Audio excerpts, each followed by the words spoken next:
Shalom Bapak Ibu, warga jemaat yang dikasihi Tuhan.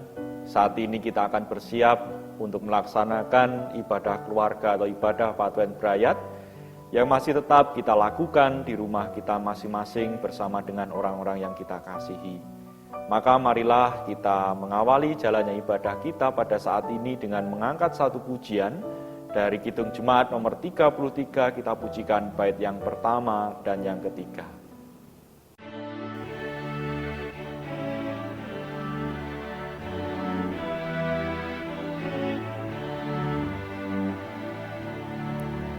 Suaramu ku dengar memanggil diriku, supaya ku di Golgota dibasuh darahmu. Aku datanglah Tuhan padamu, dalam darahmu kudus sucikan diriku. Kau panggil diriku supaya ku kenal iman, harapan yang teguh dan kasih-Mu kekal. Aku datanglah Tuhan padamu, dalam darahmu kudus sucikan diriku.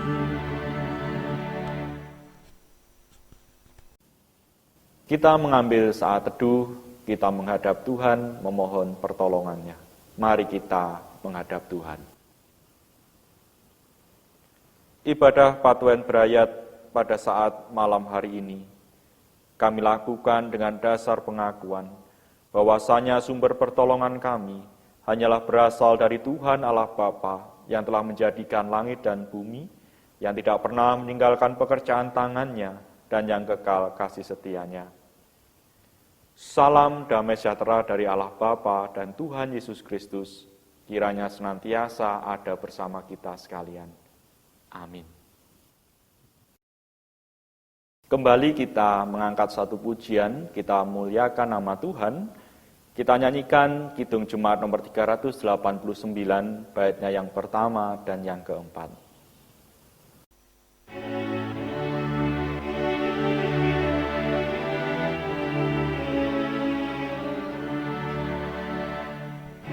Besarlah kasih Bapa-Ku, selalu melingkupiku, di mana-mana diriku diasuhnya.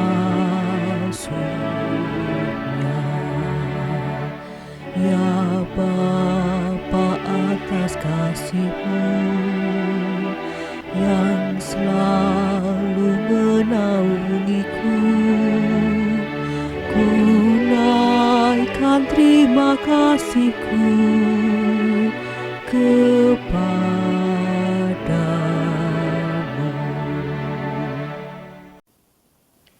Jemaat yang dikasihi Tuhan, kini tiba saatnya bagi kita sekalian untuk bersama-sama belajar, membaca, serta merenungi kebenaran firman Tuhan. Mari kita persiapkan terlebih dahulu bacaan firman Tuhan pada saat ini sesuai dengan bahan bacaan leksionari dari DPT Majelis Agung. Bacaan diambil dari kitab Ayub pasal 38 ayat 1 sampai dengan yang ke-11.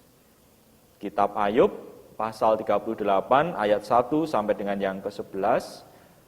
Namun sebelum kita membaca serta merenunginya, marilah kita terlebih dahulu memohon hikmat dan terang kepada Tuhan dengan kita berdoa. Mari kita berdoa. Tuhan Allah yang Maha Kasih, Allah yang senantiasa memelihara hidup kami, Engkau yang senantiasa kami sembah dan kami muliakan siang dan malam. Pada saat ini ya Tuhan, kami sungguh mengucap syukur kepadamu, karena berkat dan pemeliharaan Tuhan yang masih tetap kami rasakan sampai dengan saat ini.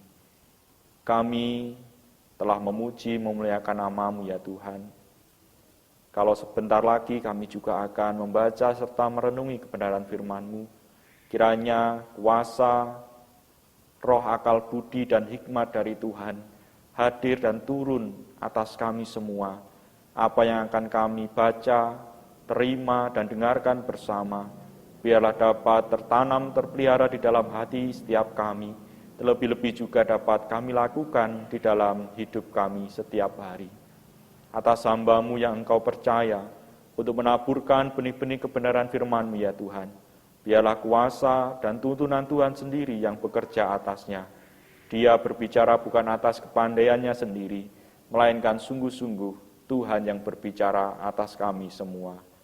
Inilah Tuhan seru doa dan permohonan kami, yang semuanya kami naikkan dengan penuh percaya di dalam nama Tuhan kami Yesus Sang Kristus. Haleluya. Amin. Jemaat yang dikasihi Tuhan, kitab Ayub pasal 38 ayat 1 sampai dengan yang ke-11, saya akan membacakannya untuk kita semua. Diberikan judul oleh LAI, Jawab Tuhan kepada Ayub, Kekuasaan Tuhan di alam semesta. Ayat yang pertama, maka dari dalam badai Tuhan menjawab Ayub, siapakah dia yang menggelapkan keputusan dengan perkataan-perkataan yang tidak berpengetahuan? Bersiaplah engkau sebagai laki-laki, aku akan menanyai engkau, supaya engkau memberitahu aku. Di manakah engkau ketika aku meletakkan dasar bumi? Ceritakanlah kalau engkau mempunyai pengertian. Siapakah yang dapat menetapkan ukurannya? Bukankah engkau mengetahuinya? Atau siapakah yang telah merentangkan tali pengukur padanya? Atas apakah sendi-sendinya dilantak? Dan siapakah yang memasang batu penjurunya? Pada waktu bintang-bintang fajar bersorak-sorak bersama-sama, dan semua anak Allah bersorak-sorai. Siapa telah membendung laut dengan pintu, ketika membual keluar dari dalam rahim?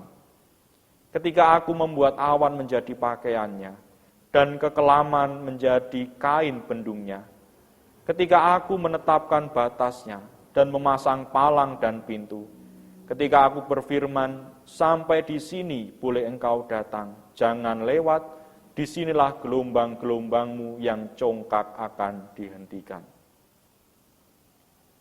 Demikianlah firman Tuhan, yang berbahagia adalah setiap kita yang mau dengan setia membaca serta merenungi kebenaran firman Tuhan, terlebih-lebih melakukan dalam kehidupannya setiap hari.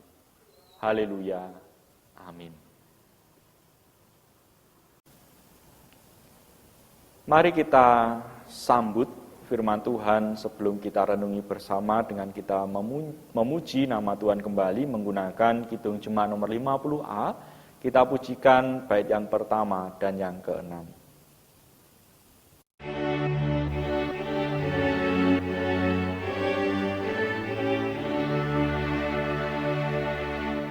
Sabdamu abadi, suluh langkah kami yang mengikutinya, hidup sukacita. Tolong agar kami rajin mendalami, lalu melakukan sabdamu ya Tuhan.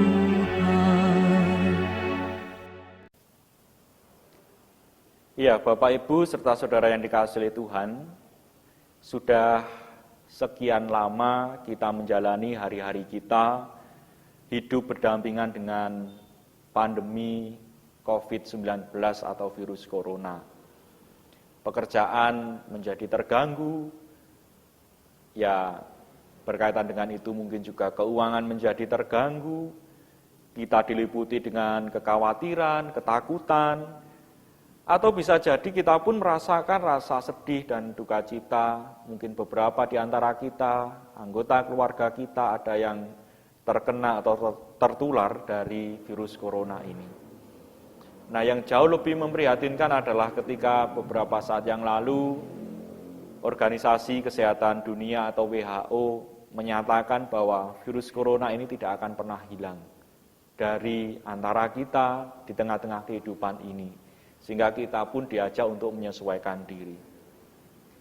Dan di tengah situasi ini tidak heran jika secara manusiawi kita merasa bosan, kita merasa mungkin bingung, kita stres. Mungkin di antara kita juga beranggapan bahwa situasi dan kondisi yang ada saat ini itu benar-benar membuat kita menderita. Hanya kenyataan penderitaan yang bisa kita lihat di tengah-tengah situasi pandemi virus corona ini. Nah, dalam keadaan seperti ini umumnya orang akan bertanya, Bapak Ibu, saya tidak tahu apakah Bapak Ibu juga memiliki pemikiran atau pertanyaan yang sama. Orang akan bertanya sebenarnya apa yang sedang terjadi. Ketika orang mulai bertanya, kemudian orang juga akan mencari jawab di sana sini. Ada beberapa orang yang kemudian karena tidak menemukan jawaban-jawaban secara logis, secara nalar, secara realistis, kemudian dia berupaya mencari jawaban secara mistis, secara magis. Ada juga yang nampaknya seolah-olah pencarian jawabannya itu logis dan realistis, tetapi sebenarnya sangat jauh melenceng. Misalnya ada beberapa orang yang kemudian percaya pada teori-teori konspirasi bahwa virus corona ini diciptakan oleh elit global atau kelompok-kelompok orang tertentu yang ingin merubah tatanan dunia. Nah, ada banyak sekali upaya-upaya untuk mencari jawaban di tengah pertanyaan apa yang sebenarnya sedang terjadi. Atau mungkin ada pula di antara orang-orang tersebut yang kemudian mencoba menarik diri dalam refleksi keimanan yang mendalam dengan mempertanyakan kehadiran Allah di tengah situasi dan kondisi saat-saat ini. Ketika ada penderitaan, ketika ada kesedihan, ketika ada sesuatu yang jahat, di manakah Allah? Apakah Allah sedang bersembunyi? Apakah Allah di mana? Nah, orang kemudian berefleksi sampai dengan sejauh itu. Atau kalaupun kita pecah, pertanyaan-pertanyaan yang muncul kita kerucutkan kembali, apakah virus corona ini berasal dari Allah? Jika ya, kenapa Allah sedemikian jahat kepada manusia? Jika tidak, kenapa Allah membiarkannya terjadi? Apakah Allah tidak mampu menghilangkan virus ini? Apakah Allah tidak mampu untuk membantu manusia mengatasi persoalannya hanya dengan sekedar membantu kita semua untuk menemukan vaksinnya? Apakah Allah mampu tetapi dia tidak mau? Jika Allah mampu tetapi tidak mau, betapa jahatnya Allah. Allah mampu tetapi tidak mau. Apakah Allah mau tetapi tidak mampu? Jika Allah mau tetapi tidak mampu, di mana letak kemahakuasaan Allah? Apakah ini semua terjadi karena dosa dan pelanggaran manusia? Apakah manusia sudah sedemikian jahat sehingga Allah kemudian menghukumnya? Nah, pertanyaan-pertanyaan itu yang muncul dan saya tidak tahu apakah Bapak Ibu juga memiliki pertanyaan dan merenungi hal yang sama. Nah, barangkali pertanyaan-pertanyaan di ataslah yang saat ini sedang memenuhi kepala kita. Ketika kita mau berefleksi dalam kehidupan keimanan kita mengikut Tuhan. Nah, berhadapan dengan fakta penderitaan yang terus-menerus dipertanyakan seperti di atas, Bapak Ibu, tidak hanya sekarang tetapi sudah terjadi juga sejak di masa lalu, muncullah beberapa sikap yang menjadi respon, yang menjadi jujukan untuk mencari jawaban atas pertanyaan-pertanyaan tadi. Nah, salah satu respon atau sikap yang ditunjukkan orang adalah dengan theodicee, yaitu usaha untuk membela Allah. Dalam theodicee, orang biasanya akan sampai pada penemuan jawaban. Allah itu tidak pernah salah. Semua berada dalam grand design Allah atau rencana besar Allah. Semua terjadi demi kebaikan. Semuanya terjadi karena dosa manusia. Semuanya pasti ada sebab, pasti ada akibatnya. Allah itu maha adil. Dia itu akan memberi hadiah kepada orang yang baik dan akan memberi hukuman pada yang jahat. Nah, jawaban-jawaban teodicee ya berkutat pada apa yang saya sampaikan di atas tadi. Yang pada intinya Allah itu tidak pernah salah. Kalaupun ada penderitaan, ada kejahatan, ada kesakitan, ada kedukacitaan, Allah itu ya maha adil, Allah tidak pernah bisa dipersalahkan. Lah, apa yang menjadi pemikiran teodicee yang saya sebutkan di atas tadi itu semua adalah pandangan-pandangan tradisional atau teodicee klasik. Tentang bagaimana cara manusia memahami realitas penderitaan dalam kaitannya dengan keberadaan Tuhan. Semuanya akan berujung pada Allah itu tidak pernah salah, Allah itu maha adil. Nah, Bapak Ibu serta saudara yang dikasihi Tuhan, menariknya dalam bacaan firman Tuhan kita hari ini, ya tentu saja saya yakin Bapak Ibu sudah hafal dan mengerti secara garis besar kisah Ayub. Nah, pandangan-pandangan tradisional atau teodicee klasik itu semua ditolak oleh Ayub. Dalam perjalanan kisah hidup Ayub, dia pun mengalami satu kondisi iman atau spiritualitas yang jatuh bangun. Bahkan dalam beberapa bagian itu kontradiktif. Terkadang dia menemukan Allah yang baik, terkadang juga dia menemukan wajah Allah yang jahat. Ada kalanya saat-saat tertentu dia bisa berserah, bisa pasrah, menerima keadaan. Ada kalanya juga Ayub menggugat Tuhan dan dia tidak mau dipersalahkan. Kita ingat Bapak Ibu seberapa besar jumlah kekayaan Ayub sebelumnya. Dia memiliki putra-putri yang luar biasa. Dia pun memiliki fisik, ya saya tidak tahu fisik Ayub sebenarnya seperti apa, yang saya tahu ya dari lukisan-lukisan begitu. Dia memiliki fisik yang mungkin sebelumnya sempurna, tetapi setelah adanya penderitaan yang dialami, yang dirasakan oleh Ayub, semuanya itu sirna. Gejolak-gejolak batin dan keimanan dirasakan oleh Ayub. Kadang Ayub menerima, kadang Ayub menolak, kadang Ayub pasrah, kadang juga menggugat dan menyalahkan Tuhan.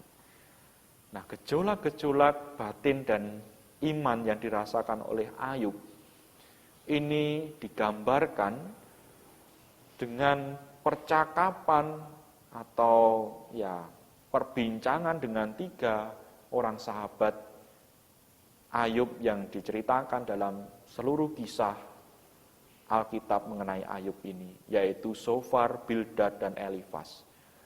Nah, ketiga sahabat Ayub ini ya menjadi gambaran tentang hikmat atau pemikiran teodicee klasik yang saya sebutkan tadi. Mereka bertiga adalah sosok-sosok pembela Allah yang intinya ketika mereka datang ya ingin menyalahkan atau ingin menyadarkan Ayub bahwa Allah itu maha adil. Kalaupun Ayub dibuat hidupnya seperti itu ya karena mungkin Ayub salah. Begitu. Tetapi Ayub ya bergumul, dia ada kalanya mendengarkan sahabatnya, ada kalanya juga memberontak dan menolak, menggugat apa yang dikatakan oleh sahabat-sahabatnya itu dengan adu argumentasi. Nah, pada akhirnya Bapak Ibu dalam bacaan firman Tuhan ini pada hari ini merupakan titik-titik menjelang akhir dari kisah Ayub ini. Di pasal 38 akhirnya Tuhan memberikan jawaban kepada Ayub. Diberikan pertanyaan-pertanyaan, Ayub saya membayangkan ketika Tuhan memberikan pertanyaan-pertanyaan kepada Ayub dalam pertanyaan mulai dari ayat 1 sampai dengan yang ke-11 tadi.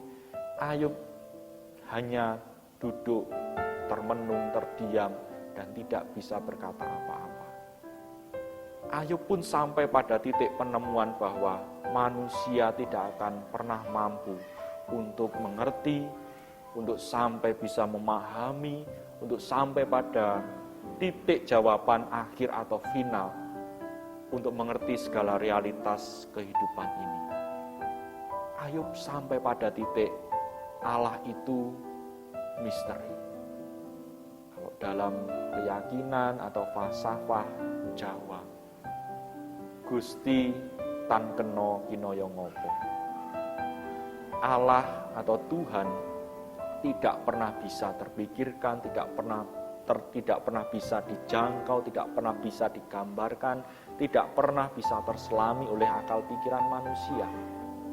Sehingga dalam hal ini Bapak Ibu, ketika kita juga mencoba merefleksikan keadaan yang sedang kita hadapi saat ini, kenapa sampai ada virus corona?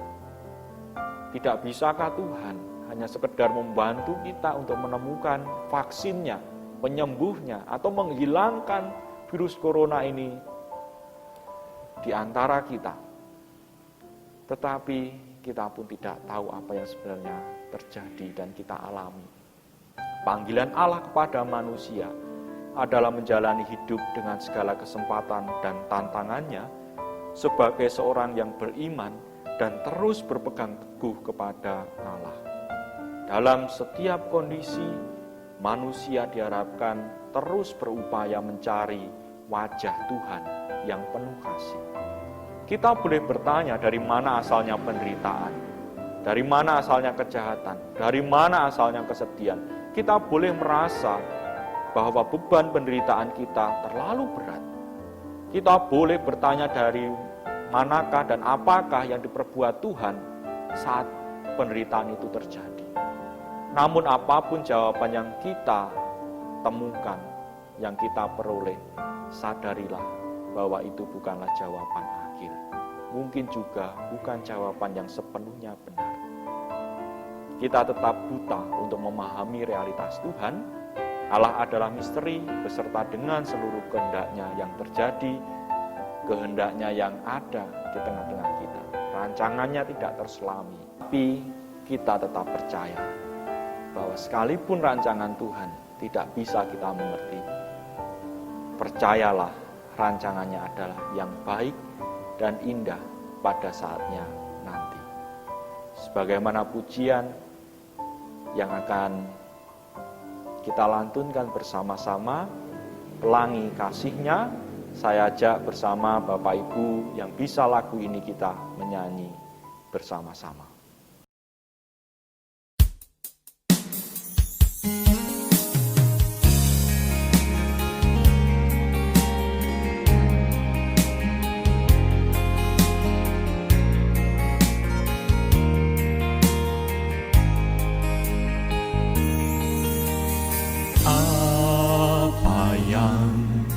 Kau alami kini mungkin tak dapat engkau mengerti. Satu hal tanamkan di hati, indah semua yang Tuhan beri.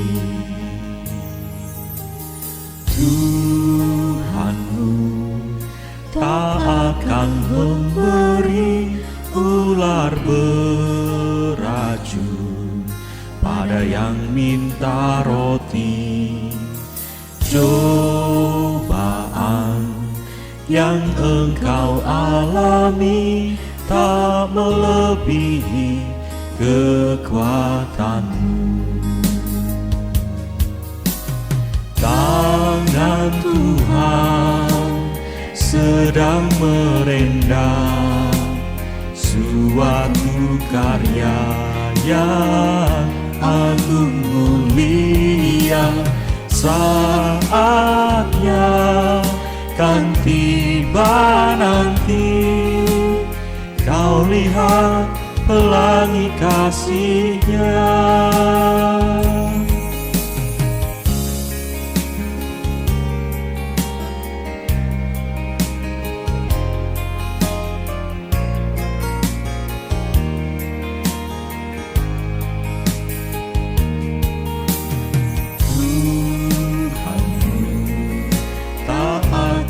Memberi ular beracun pada yang minta roti.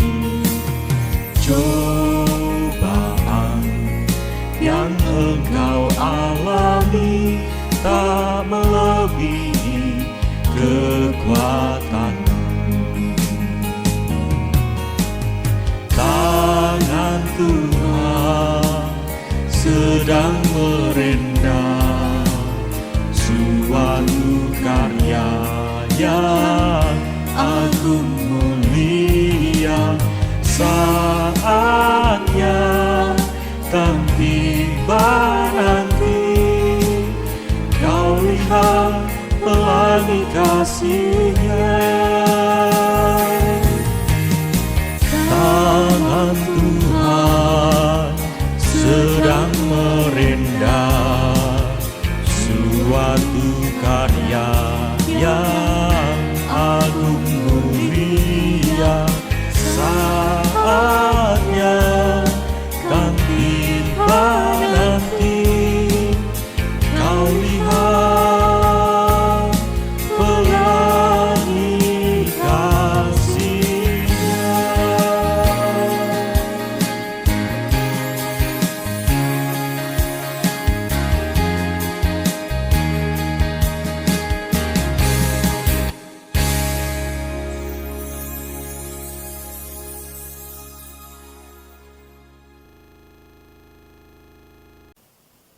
Kiranya damai sejahtera tetap ada bersama dengan kita, dan cinta kasih Tuhan tetap menaungi kehidupan kita setiap hari. Tuhan Yesus memberkati. Amin. Kita akan bersama mengucap syukur kepada Tuhan dengan kita mengumpulkan persembahan yang telah kita persiapkan. Kita iringi pengumpulan persembahan ini dengan kita memuji nama Tuhan menggunakan Kidung Jemaat 403. Kita pujikan bait yang pertama dan yang kedua.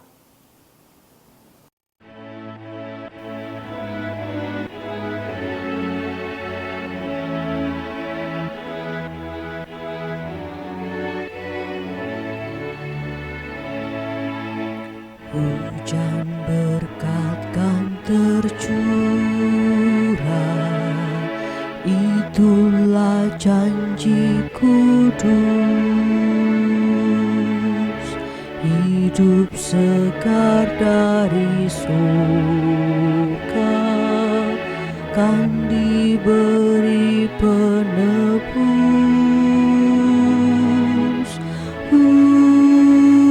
Hujan berkat-Mu, itu yang kami perlu. Sudah menetes berkat-Mu, biar tercurah penuh. Hujan berkat kan tercurah, hidup kembali segar. Di atas bukit dan dura, bunyi derai terdengar.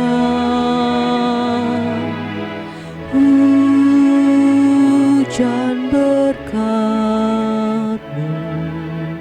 itu yang kami perlu. Sudah menetes berkat-Mu,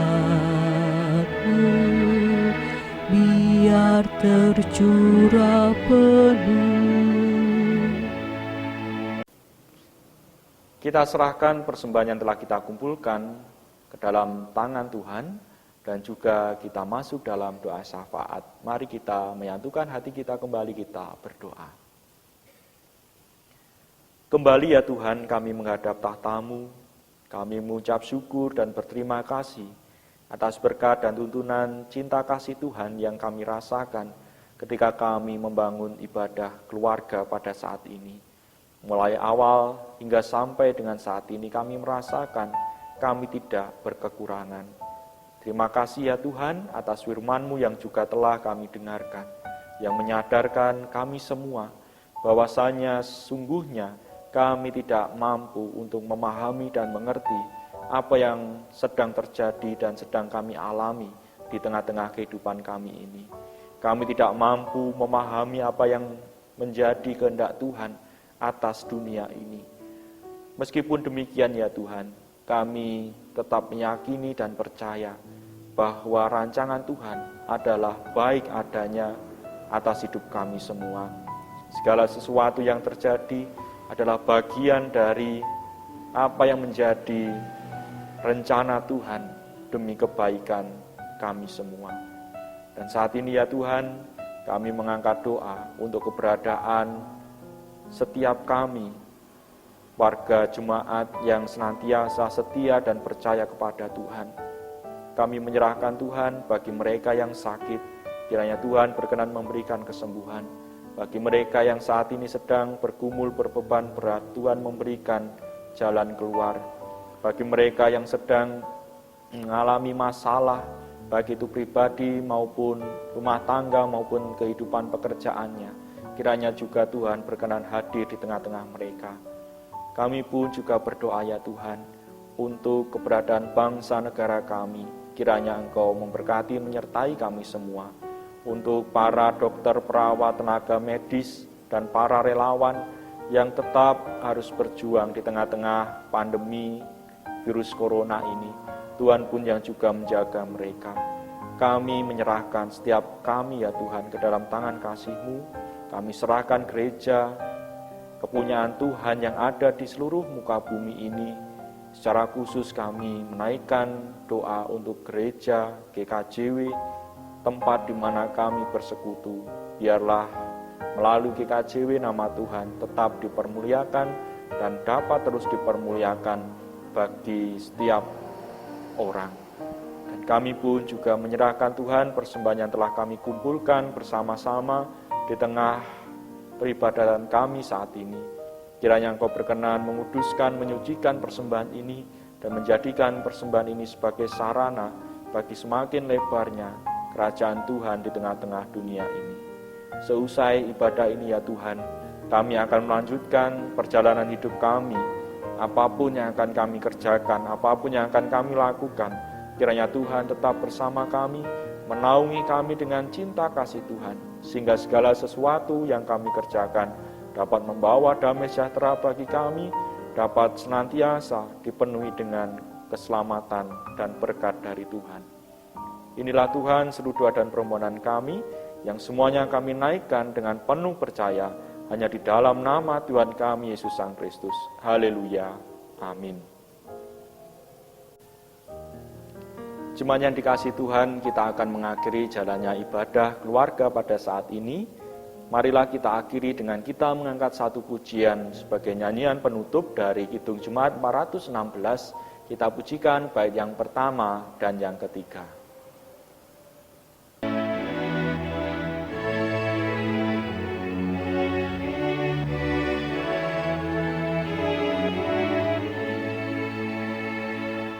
Tersembunyi ujung jalan, hampir atau masih jauh, ku dibimbing tangan Tuhan ke negeri yang tak ku tahu.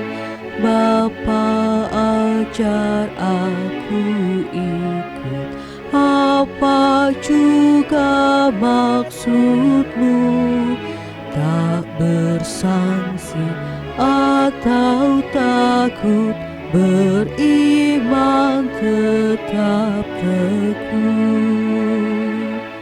Tuhan, janganlah biarkan ku tentukan nasibku, berilah hanya ku dengarkan keputusan hikmat-Mu. Aku ini pun selaku kanak-kanak yang bebal. Bapa jua bimbing aku ke kehidupan kekal. Kita menerima berkat dari Tuhan melalui hamba-Nya. Biarlah kiranya kasih karunia dan damai sejahtera yang datangnya dari Allah Bapa, Sang Pencipta langit dan bumi, dari Tuhan Yesus Kristus, Sang Juru Selamat sejati, dan melalui persekutuannya dengan Roh Kudus, Sang Pemberi hikmat kebijaksanaan, senantiasa menyatu dan memenuhi kehidupan kita sekalian, mulai saat ini, esok, sampai dengan selama-lamanya. Haleluya. Amin.